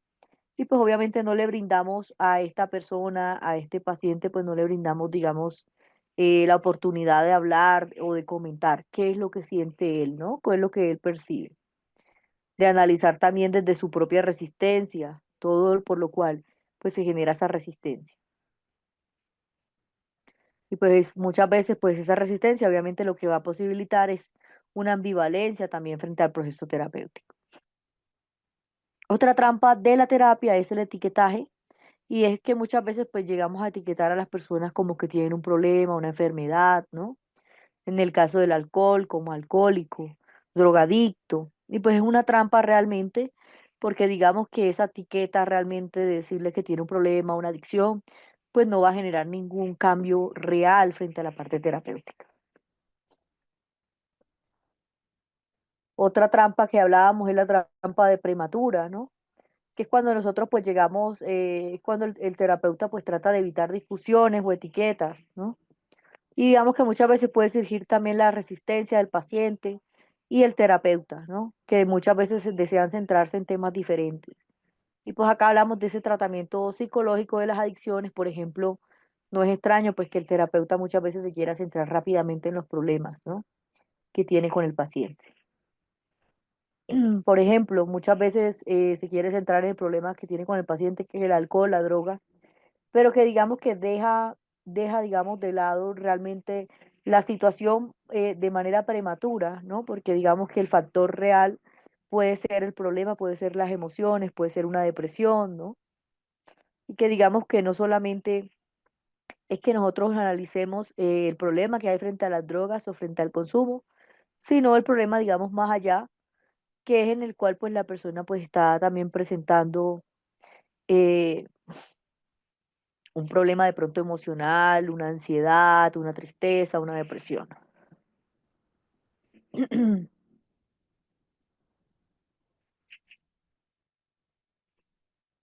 Digamos que en la intervención, pues obviamente hay que escuchar reflexivamente lo que la persona me está diciendo, no es ordenar, no es dirigir, no es alertar, no es amenazar, no es que nosotros vamos a obligar a esta persona a que nos diga, ¿no? Que nos diga, que nos dé una solución, sino es como nosotros permitimos esa reflexión, ¿no?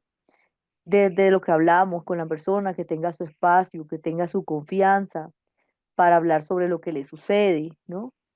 Cómo nosotros obviamente vamos a evitar sermonear, digamos que decirle a la persona qué es lo que debe de hacer o qué es lo que no debe de hacer, criticar, culpabilizarlo en algún sentido, aprobar o no, estar de acuerdo o no. Muchas veces pues esto realmente no permite que se haya una escucha, ¿no? Y una empatía. Y obviamente pues lo que va a hacer es que la persona pues tenga como ese rechazo frente a la parte terapéutica. Que más bien prefiera retirarse y pues obviamente no entrar en ningún proceso ya desde el tema de la intervención.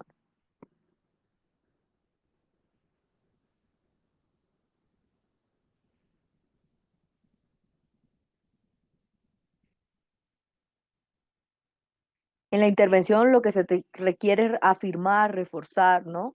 Es cuando ese paciente pues habla de su parte terapéutica o de su proceso y cómo nosotros hacemos comentarios positivos, frases de aprecio, comprensión, cómo nosotros a partir de la escucha pues también analizamos, digamos, maneras reflexivas, ¿no? Y cómo nosotros pues logramos como reforzar este comportamiento.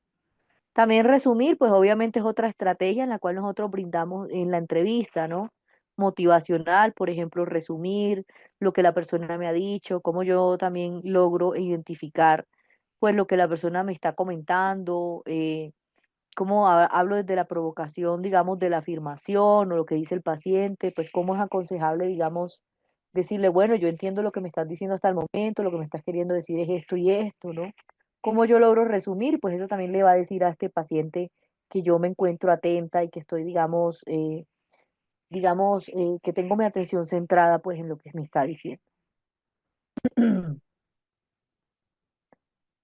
Resumir también permite que la persona también se escuche a sí misma lo que está diciendo en una entrevista.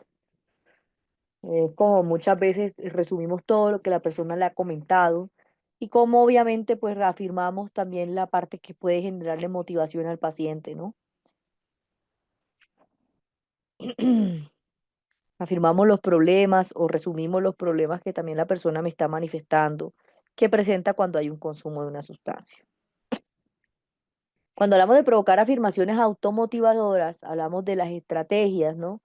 Que muchas veces pues son fundamentales en la entrevista motivacional y que muchas veces se utilizan, digamos, serían, digamos, bastante fácil quedar bloqueado, ¿no? Frente a la ambivalencia.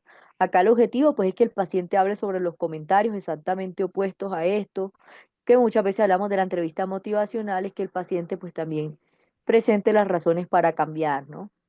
Como también el terapeuta puede facilitar la expresión del paciente de estas afirmaciones automotivadoras. Cuando hablamos de la prevención de las recaídas, es como el mismo nombre lo dice, prevenir, digamos, que se dañe el proceso, ¿no? Es como nosotros, digamos, en la recuperación de este proceso de la adicción, nosotros prevenimos cualquier circunstancia en la cual la persona pueda recaer, ¿no? Como, digamos, generamos, digamos, algún tema de estrategias o cambios. Muchas veces la persona puede llegar digamos, a facilitarle la pérdida de libertad, por ejemplo, cuando se conduce nuevamente al consumo, por ejemplo, puede, digamos, retornar a un comportamiento adictivo o a los estilos de vida anteriores, ¿no? ¿Cómo nosotros prevenimos, pues, que la persona, pues, obviamente no llegue a ese estilo de vida anterior? Y obviamente aquí hablamos que, pues, es importante como entender la parte de la abstinencia, los cambios del estilo de vida, y que muchas veces, pues, esto también es de 1 a 3 meses. Desde la prevención de recaídas, como le decía, es habitual, es un proceso paso a paso hasta el consumo, ¿no? Progresivo es que una vez están en proceso, pues es más probable que avance. Y también sutil o indiciosa es que muchas veces se van normalizando ciertas cosas, ¿no? Se va normalizando como estar en ambientes donde hay consumo y pues puede conllevar al consumo. Y también que puede detenerse, pues es posible también detener la progresión.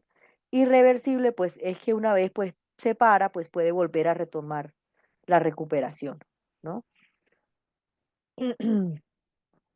Dentro del proceso inicial, digamos, hablamos de 3 estadios y dentro de estos estadios hablamos de uno que es el cambio, ¿no?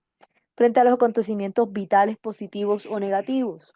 En la negación hablamos de todas las negaciones que generan alteraciones emocionales. Hay otro que es el de la habilidad emocional, que es lo que hablamos de la variabilidad del estado emocional. Eh, También desde el desarrollo, pues es la fase de la recaída en la cual se manifiesta pues de forma evidente, ¿no? y todos los tres momentos, que uno de ellos es la regresión, otro que es el fenómeno bola de nieve y otro que es la ruptura de los parámetros. Ya vamos a hablar desde cada etapa. Y hay otra etapa que es la del desenlace, que es cuando ya la persona pues puede volver al consumo, ¿no? Que es inminente aquí cuatro momentos: los autoengaños, la violación de la abstinencia y la reincidencia a la recaída.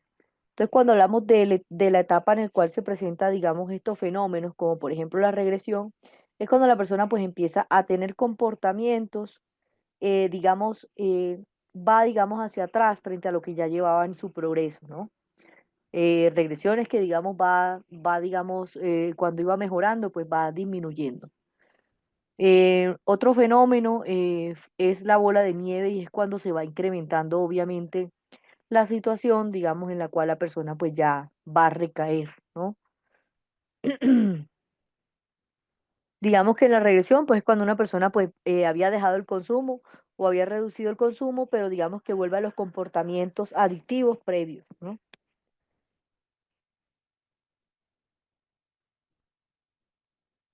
Fenómeno bola de nieve es cuando, digamos, se va incrementando ese consumo, ¿no? Que muchas veces pues hablamos de esa adicción pues cuando se nos referimos a pequeños consumos o recaídas, y cómo va aumentando pues progresivamente hasta convertirse en un problema mayor. Muchas veces en el fenómeno bola de nieve vemos que se presenta también, por ejemplo, minimización del consumo, y es que la persona pues piensa un poquito no me va a hacer daño y pues empieza, digamos, a aumentar, ¿no? Después ya viene la pérdida de control y pues obviamente ya viene un impacto acumulativo, y es que ya empieza a tener problemas ya en todas las áreas de su vida, ¿no? En su salud, en sus relaciones, en su trabajo. Y la ruptura de los parámetros es cuando, digamos, que rompe todos los parámetros, ¿no? Que llega a consumir en lugares donde no se puede, en la casa, en cualquier parte, ¿no? Otras etapas, pues que hablamos dentro de las etapas en las cuales la persona vuelve al consumo, una de ellas es los autoengaños. Y ya sabemos de estos autoengaños que muchas veces la persona pues se engaña a sí misma frente al consumo, ¿no? Pues yo no soy adicto, yo no tengo nada, normalizo el consumo. Violación a la abstinencia es que, digamos, que empieza a tomarse una que otra, otro traguito, digamos que va violando la abstinencia, y pues obviamente esto puede volver a esta persona al consumo. La reincidencia pues ya obviamente es cuando ya la persona pues reincide, digamos, frente al consumo, y pues recaída es cuando ya entra en un estado en el cual abandonó todo proceso, ¿no? Todo proceso terapéutico, todo el proceso que llevaba. Hasta ahí todo está claro. ¿Tienen alguna pregunta, alguna duda? Entonces hablemos desde la prevención de recaídas, y es que acá es una parte fundamental, y es prevenir, ¿no? Cómo nosotros diseñamos un programa para, digamos, ayudar a otras personas a anticipar o afrontar problemas de recaídas, digamos, en el cambio de las conductas adictivas, ¿no? Cuando hablamos de afrontar recaídas, muchas veces la persona no ha recaído, pero nosotros podemos anticiparnos antes de que esto suceda, ¿no? No tiene que la persona recaer para que esto me genere un aprendizaje de cómo evitarlo. Digamos que acá podemos, digamos, anticiparnos a esto, y es obviamente como nosotros sabemos de los factores por los cuales la persona pues tiene riesgo, ¿no? Una de ellas pues puede ser obviamente el factor social, que es un factor en el cual pues la persona puede recaer cuando vuelve a los lugares donde hay consumo, y cómo nosotros nos anticipamos a este hecho pues para evitar que haya una recaída. Digamos que también aquí hay que entender, digamos, cómo consideramos pues estas conductas adictivas, ¿no? Más que todo en el hábito, cómo por ejemplo hablamos de eliminar o de modificar, y cómo aplicamos los principios del aprendizaje. En la prevención de recaídas también hablamos que muchas veces es probable que la persona que tiene una drogodependencia anticipe, digamos, a los efectos positivos para el consumo, ¿no? Anticipe, digamos, a los pensamientos que le genera el consumo de forma positiva. Muchas veces son ellos los que se dan cuenta, digamos, lo que puede generar, las expectativas que tiene, o que pues se centra más que todo en el tema de la prevención. Y cuando hablamos habitualmente de las recaídas, pues también hablamos que muchas veces pues podemos lograr empezar, ¿no? Por un pensamiento, un sentimiento,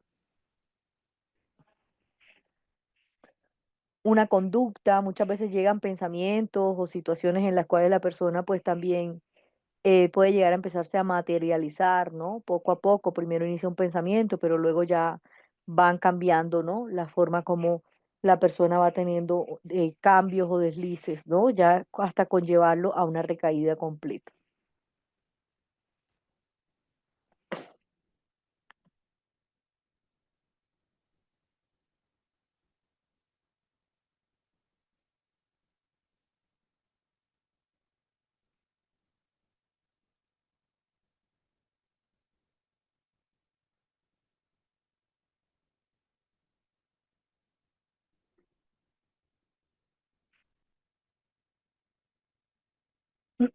Como yo les decía, la recaída no es desde el momento que la persona recae, la recaída viene desde antes, ¿no?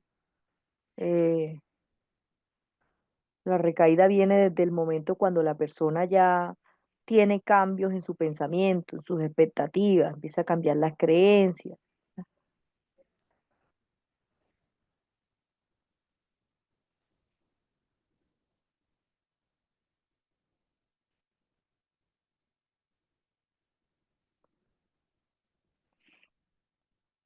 Digamos que acá es importante que entendamos que desde el modelo en el cual planteamos la prevención de las recaídas o una recaída, pues muchas veces puede tomar forma, ¿no?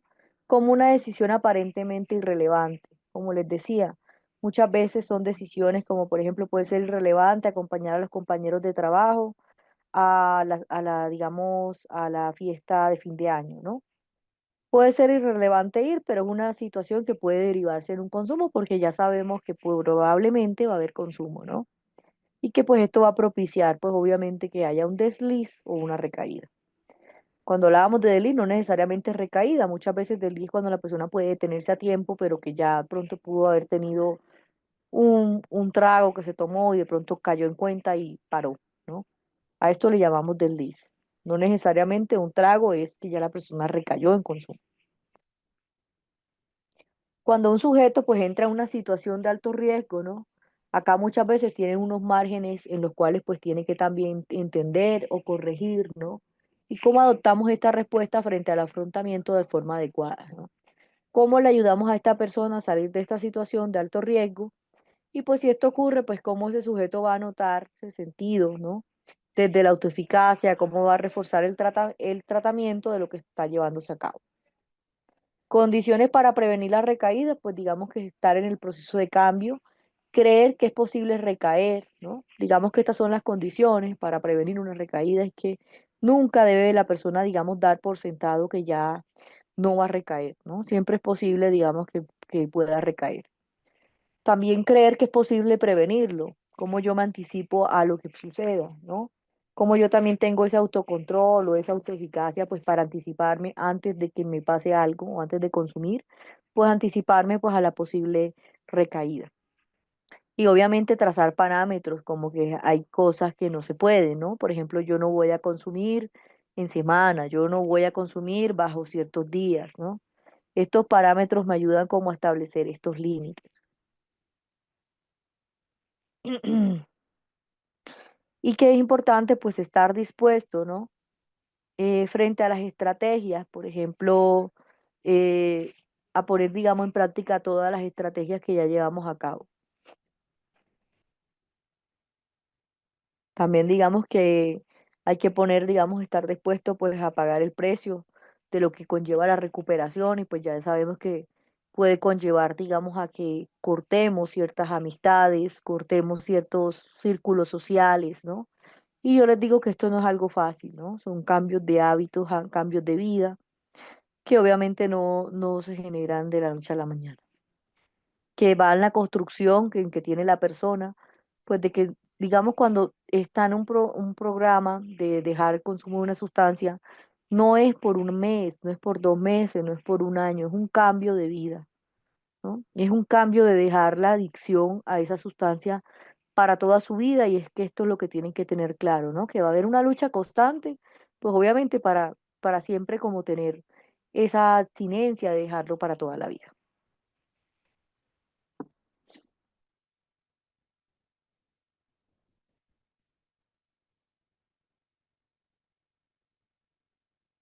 Hace unos años me comenta mi papá, que él fumaba cigarrillo, ¿no?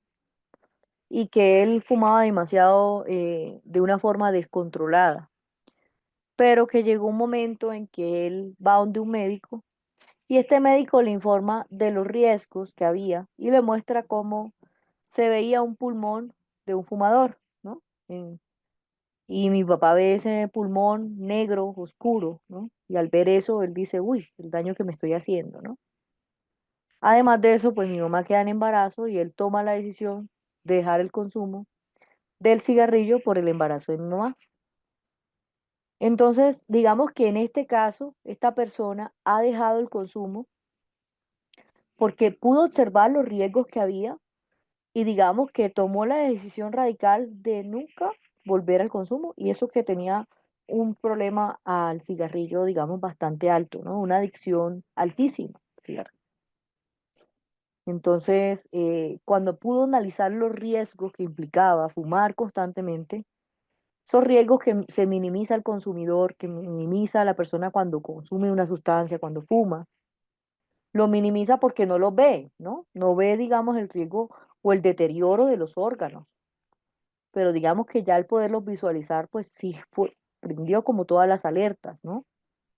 Como todas las alertas de qué está pasando, qué estoy propiciando. Digamos que eso es lo que se pretende también cuando hacemos temas de prevención del consumo de sustancias, es hablar más desde los riesgos reales del consumo y que sea la propia persona la que tome la decisión de dejar el consumo, porque digamos que pueden llegar a haber recaídas, ¿no? Si no hay un motivo claro para dejar el consumo. En el caso de mi papá, él nunca volvió a fumar cigarrillos, ¿no?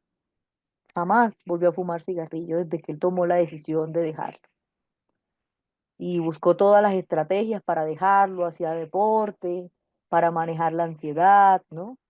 Y cada vez iba reduciendo más el consumo, hasta que ya llegó un punto en que ya no compraba cigarrillos, sino que tenía un cigarrillo que compraba menudeado y ya después ni siquiera era uno diario, sino era uno cada 3 días, ya después era uno al fin de semana y hasta que llegó a dejarlo completamente. Y nunca volvió a recaer cuando tuvo claro la razón por la cual él iba a dejar su consumo, ¿no? Entonces, dentro de la evaluación de la prevención, también hablamos, digamos, de estas situaciones de alto riesgo y cómo nosotros logramos hacer evaluaciones de alto riesgo de las conductas, ¿no? Cumming, Gordon, y cómo identificamos dos categorías. Dentro de esto hablamos desde las categorías intrapersonales y desde las categorías interpersonales. Por eso es que yo creo que muchas veces fallan estos proyectos de prevención, más que todo en las escuelas, y es porque siempre hablamos desde la parte sintomatológica. Por ejemplo, si usted fuma, puede darle cáncer, ¿no? Pero no mostramos algo real, como por ejemplo las fotos de cómo se deterioran los órganos por el consumo de cigarrillo, ¿no? Algo que ya podemos también hacerle ver a las personas, ¿no? De pronto, por ejemplo, en el caso del consumo del alcohol, la cantidad de accidentes que hay derivados al consumo del alcohol, embarazos no deseados, enfermedades de garganta, cánceres, depresiones, suicidio, que hoy en día pues vemos el suicidio tan lejos de nuestra casa, pero pues realmente está más cerca de lo que nosotros nos podemos imaginar, ¿no? De hecho, no es por nada, el suicidio es la tercera causa de muerte a nivel mundial de las personas, ¿no? Entonces, digamos que no está tan lejos. Nosotros a veces escuchamos, no, se murió aquí en el barrio, una persona murió, se suicidó. Y lo vemos lejísimo de nuestra casa y no sabemos si de pronto en nuestra casa hay depresión, no sabemos si en nuestra casa hay consumo, no sabemos si ese consumo se está enmascarando en una depresión que de pronto nunca fue tratada, que no fue intervenida, ¿no? Y que pues a partir de esa emoción pues se generó una adicción a una sustancia que iba a hacer sentir mejor temporalmente a la persona, ¿no? Y siempre digo temporalmente porque realmente el efecto que genera temporal es muy a corto plazo y pues es mayor lo que genera, digamos, a largo plazo, que sería la depresión a largo plazo por consumo, la depresión a largo plazo en la cual la persona no está trabajando su estado emocional, sino que por el contrario lo está, digamos, manipulando de una manera muy corta y muy breve. Cuando hablamos desde la prevención de las recaídas, pues una de las formas es también los autorregistros, autoinformes. Estos autorregistros también me indican, por ejemplo, en caso pues, de fumar cigarrillo o alguna sustancia, es cuando la persona registra, pues, cuando ha consumido la sustancia, el deseo que tiene por consumir a ciertas horas, ¿no? Cómo hace esos autoinformes y cómo, digamos, frente a estos registros, pues también tiene en cuenta en el momento de que pueda producirse una recaída, ¿no? ¿Cómo yo voy a prevenir? Pues obviamente en estas horas exponerme, ¿no? ¿Qué habilidades voy a tener para afrontar esta situación que me genera estrés? ¿O cómo voy a prevenir esta situación o esta hora o este día que me genera pues esta ansiedad por consumir? Ahora hablemos desde los acontecimientos importantes o vitales y es los que tienen más que todo en cuenta la vida de la persona, ¿no? Por ejemplo, cuando me pasa algo malo, nosotros no vamos a prevenir que algo malo suceda o no vamos a prevenir tener un problema, ¿no? Digamos que es algo que puede suceder, pero pues hay que tenerlo en cuenta que pues es un acontecimiento que puede suceder. Desde la prevención de las recaídas hablamos de todas las situaciones en las cuales la persona tiene un alto riesgo frente a las características de los sujetos, ¿no? Como hablamos del manejo del dinero, muchas veces nos prevenimos a las recaídas cuando la persona pues ya no maneja el dinero directamente, ¿no? Cuando por ejemplo hay consumo de drogas, ¿no? Como nosotros hacemos unas actividades de ocio, ya por ejemplo prevenir las recaídas, prevenir obviamente por ejemplo, cómo nos anticipamos, ¿no? A los riesgos que hay. Si una persona pues tiene dinero, obviamente va a recaer. Si tiene consumo de otras drogas o sigue consumiendo otras drogas, puede recaer. Si tiene actividades o tiene amistades aún con personas que son consumidoras, puede recaer, ¿no?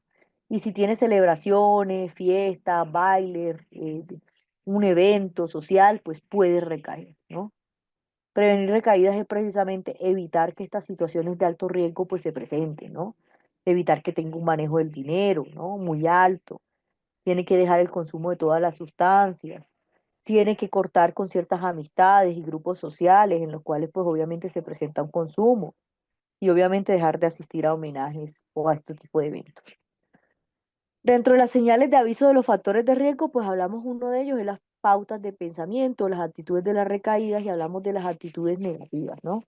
¿Cómo hablamos de tener en cuenta, pues, frente al proceso de recuperación, la autocompasión, la impaciencia? ¿Cómo hablamos de esperar demasiado de los demás, ¿no? De mantener siempre una actitud negativa, por ejemplo, o una insatisfacción crónica, o de confiar demasiado en uno mismo, o cuando la persona pues tiene estos pensamientos de que la vida no tiene sentido sin la droga, ¿no? Pues identificar estos pensamientos o estas señales de aviso de riesgo, pues que puedan conllevar a un consumo, ¿no? O de mantener actitudes o creencias rígidas, como que nada va a cambiar o ya, si yo soy drogadicto siempre lo seré, ¿no? Creencias rígidas en las cuales sea negativo el proceso de recuperación. Digamos que todos estos pensamientos también son señales de riesgo en las cuales hay que tener en cuenta cuando lleguen. Y pues obviamente cuando lleguen la persona debe tener la confianza con su terapeuta pues para, digamos, abordar esos pensamientos, ¿no? No dejarlos ahí, que sigan avanzando hasta que llegue un momento de consumo. Dentro de las pautas de pensamiento o actitudes de las recaídas, hablábamos de los sentimientos y del estado del ánimo negativos, ¿no? Cómo nosotros identificamos estos sentimientos o estados de ánimo y digamos que lo abordamos, ¿no? Cuando hablamos de idealizar el efecto de la droga o de estar drogado, pues cómo nosotros también establecemos, digamos, estas pautas de estos pensamientos o actitudes, ¿no? Que muchas veces llegan estos pensamientos, por ejemplo, de estar drogado o idealizar la felicidad que me produce la droga.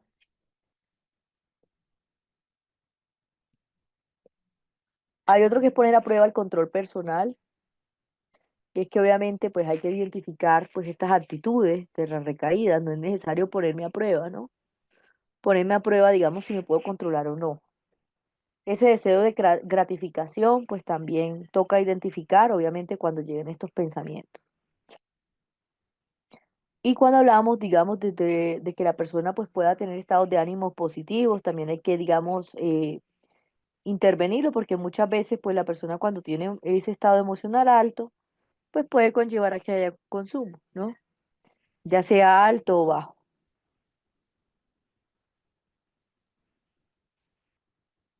Problemas sexuales en la relación, pues también puede conllevar a consumo de sustancias. Y también cuando hay problemas relacionados con sueños, ¿no?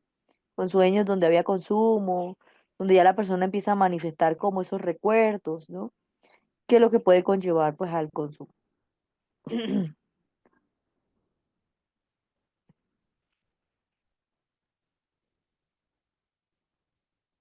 Conductas de alto riesgo, pues dentro de estas es importante que entendamos el paciente, ¿no? Cuando desarrolla de forma no intencionada una serie de comportamientos, ¿no? Muchas veces hablamos que una serie de conductas a lo largo del tratamiento que llevan a situaciones de alto riesgo. Aceptar una invitación en una fiesta en la que sabe pues que los amigos van a consumir, ¿no? Son comportamientos de alto riesgo.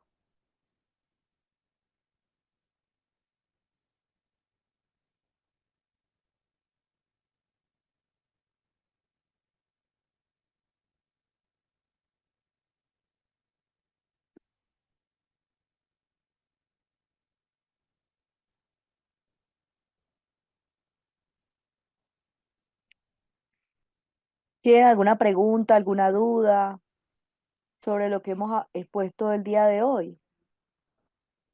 Voy a activar el chat para que nos centremos en las preguntas que tienen.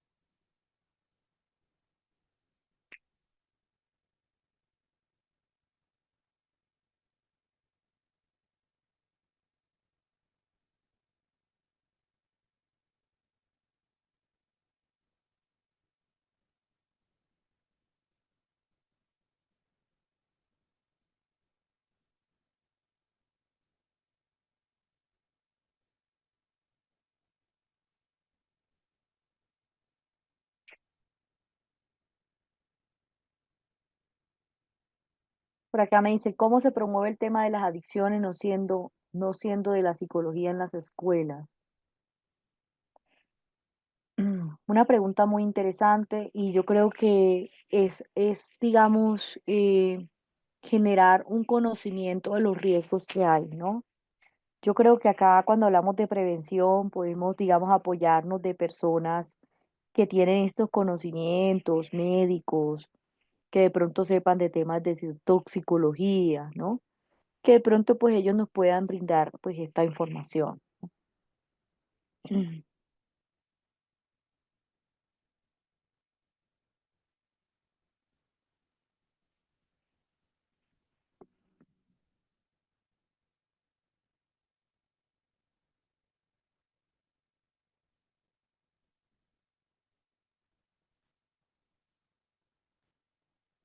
Cómo hablamos de esas conductas de alto riesgo, como esas creencias que tenemos, ¿no? Que a nivel social creemos que si consumimos sustancias somos más interesantes, ¿no?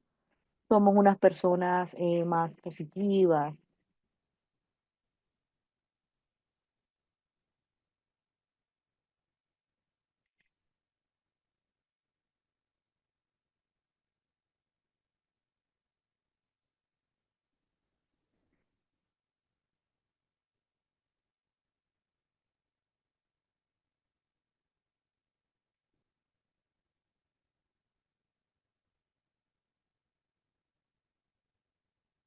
O sea que la caída del consumo viene a través de caídas en comportamiento. La caída del consumo viene de pequeños cambios comportamentales o cambios en los pensamientos, ¿no? De esos pequeños momentos como la persona se autoengaña, ¿no? Empieza a generar comportamientos hacia el consumo, a exponerse, a aceptar invitaciones, a pensar que una droga o un trago no hace nada, ¿no? Que eso no significa que recaiga. Y pues obviamente pues ya cuando hay una adicción, pues ya sabemos lo que pasa con la adicción, lo que va a pasar cuando una persona ya ha dejado el consumo por un tiempo, pues va a tener un consumo más alto, ¿no? viene de meses atrás, exacto, viene de sueños, viene de pequeños detalles, por eso es importante que haya buena confianza con el terapeuta para que le comente todas esas situaciones que ya estamos viendo, digamos, de riesgo, ¿no? Por eso es que eso se tiene que abordar desde el tema de la prevención en las recaídas.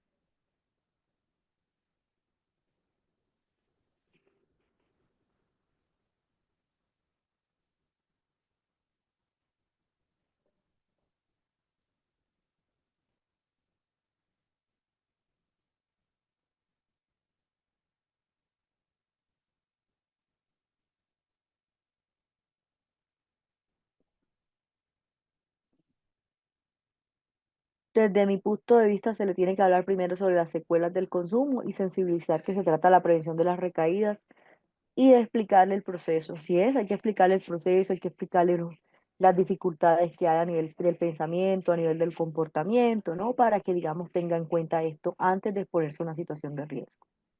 Deberían existir comisiones de psicología o de bioética. La adicción puede durar años aún llevando un proceso psicológico. Así es.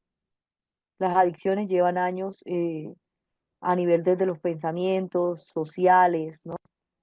Que pues muchas veces creemos, digamos, a nivel social que consumir una droga o una sustancia pues es algo que nos genera valor, ¿no?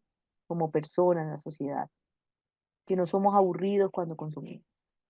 Todo este tipo de creencias empiezan también a implicar unos factores por los cuales hay riesgos de consumo.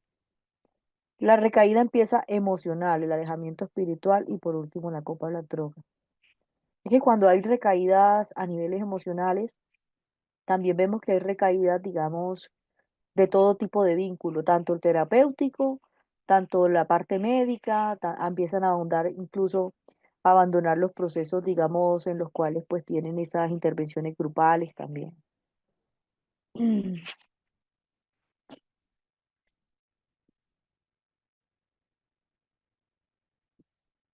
Andar con personas que consumen es exponerse a recaídas, tienen que cortar con esas amistades y la persona cuando está en este proceso pues es consciente que tiene que abandonar pues ciertos círculos de amistades, ¿no? Bueno, muchas gracias a todos por su atención. Recuerden que la horita y 20 minutos que nos quedó faltando la vamos a reponer el día sábado. Mañana nuevamente vamos a tener clases de 6:15 a 9 de la noche. Y el sábado vamos a tener clases ya sea de 9 a 12, de 9 a 1:15 para reponer esa hora. O vamos a tener la clase de 8 a 12:15, como a ustedes les parezca mejor. Puede ser a las 9, puede ser a las 8. Y ahí abordamos estas 4 horas, pues esta horita que nos faltó. Que tengan una feliz noche y muchas gracias a todos por su atención. Me cuentan ya sería mañana cuál horario les parece mejor para que pues completemos ya esta horita que nos quedó faltando. Listo. Que tengan una feliz noche y nos vemos el día de mañana a las 8. Listo, perfecto. Vale, muchas gracias a todos por su atención.